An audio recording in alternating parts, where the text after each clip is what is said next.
mabasa gihapon sa bisyon ni St. Emeritus nga naguluhan nga mga karakteristika sa bakak nga simbahan.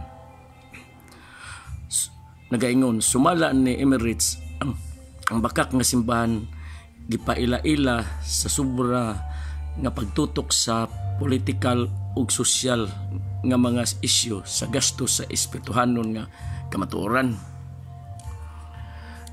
Klaro gani maigsuon nga ang ato gyud simbahan yun ang makita gyud mo ang mga papolitiko o politikal nga pamaagi nga o sosyal.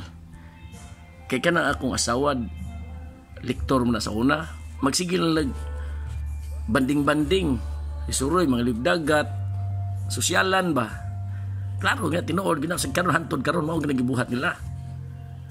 Unya ang mapare may buong saga nga inig ibalig laing parokya magbuhat og project. Ano di ba pareha yung politiko magbuhat og project. Prove man na kay bisag bag-o pag kay altar gipangguba na kay ilisan. Mao na ilang project usbon ang altar nga perti pang ninduta.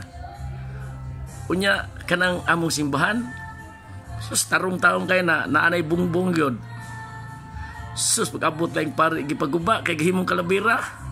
Ya dili na ba ang ayan gihimong kalabira kay kun naginas Biblia nga ana ginas tungay butang ang kanang simbahan kan tabakulo kay kung mag-uwan o magkanang magkuan siya kanang magunos dili siya mabasa ug nakusnay kusog kay hangin di mabasa ang kay huli man kay na naam gyud sa Biblia gyud mabasa na siya sa Isaias ya. Tapos ang among parokya karon na sad naibagong pare giplanuhan na sad nga aircon di close na pod iyang project di ba perting klaro ha klaro pas klarex na ya di kapunta ka mahig mata matawag lang tagapon permi mao na maigsoon mahig mata na tayo di ta masig katog